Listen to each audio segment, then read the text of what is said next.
और ये सारा का सारा बवंडर क्यों किया जा रहा है भाई और बहनों, पता है?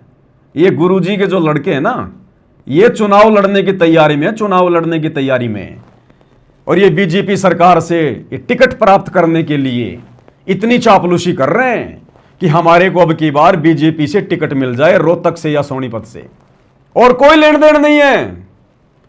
केवल चुनाव लड़ने के लिए, बीजेपी सरकार से टिकट प्राप्त करने के लिए इतनी चप्पल चाटी जा रही है, इतनी गुलामी की जा रही है, कैसे भगत समाज की मर्यादा तुड़वाई जा रही है। आप देख लेना, ये गुरुजी का बड़े वाला लड़का, ये लोग क्यों कर रहे हैं अपनी मार्केटिंग इतनी?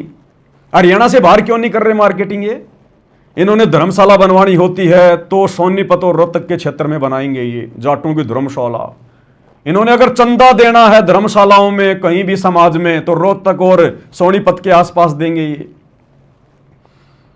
जाट आरक्षण का समर्थन करना है तो हरियाणा में करना, इन्होंने बाहर नहीं करते। ये किसान आंदोलन का समर्थन करना है तो रोहतक और सोनीपत के आसपास करेंगे, बाहर नहीं करेंगे।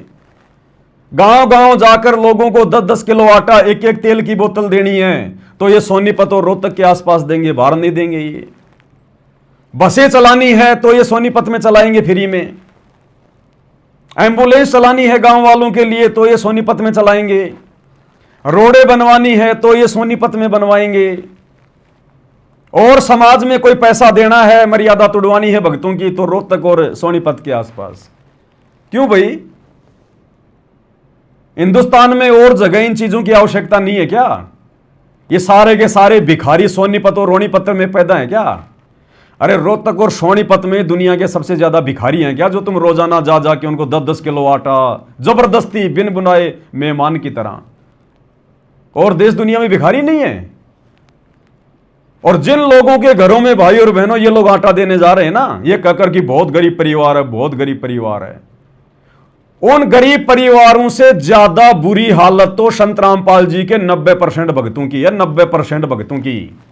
छत्तीसगढ़ में जाके देखो, बिहार में जाके देखो, मध्य प्रदेश में जाके देखो, जिन लोगों को ये भिखारी कहकर और वीडियो बनाते हैं जा जाकर संत रामपाल जी ने दाल चावल आटा तेल नमक साबुन भेजे हैं, उन लोगों से ज्यादा बुरी हालत तो संत रामपाल जी के 90% भक्तों की है आज वर्तमान में। अरे उनको जाके दो ना, कुछ तो पुण्य मिलेगा। गधों को खिलाने से क्या फायदा, दूध वाली भैंस को खिलाओ। अरे भक्तों को जाके दो, उनका सहयोग करो ना कम से कम। और क्या गरीबी मिटाओगे भाई तुम? जाओ ना तुम दिल्ली में, अरे दिल्ली में जाओ, बंबई में जाओ ना, झुग्गी झोपड़ियों में, तुम्हें नानी याद आ जाएगी। इतने भिखारी बैठे वहां पर, अगर लोगों की भूख मिटाने का ज्यादा शौक है तो। अरे हमास में जाओ ना, हमास के अंदर पूरा हमास उजड़ गया, 10 लाख लोग बेघर हैं, उनको है खाने की आवश्यकता, वो है असल में आज भिखारी। जाओ ना, उनको खिलाओ ना। ये सारे भिखारी सोनीपत में पैदा हो गए, हरियाणा में पैदा हो गए, धनाना के आसपास।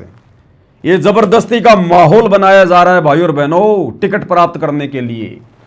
टिकट मिल जाए तो फिर इन लोगों के पास जा जाकर वोट मांगने के लिए कि देखो जी हमने आपका मकान बनवाया था, देखो जी हमने आपके मकान का गेट लगवाया था, देखो जी हम वही हैं सतलोक आश्रम वाले जो एक बार आए थे, 10 दिन का राशन दे गए थे और बोले दोबारा आएंगे, फिर हमने मुंह भी नहीं दिखाया, और देखो जी आज हमारे को टिकट मिल गई हरियाणा सरकार की मेहरबानी से, अजी हाथ जोड़ते हैं वोट हमें देना।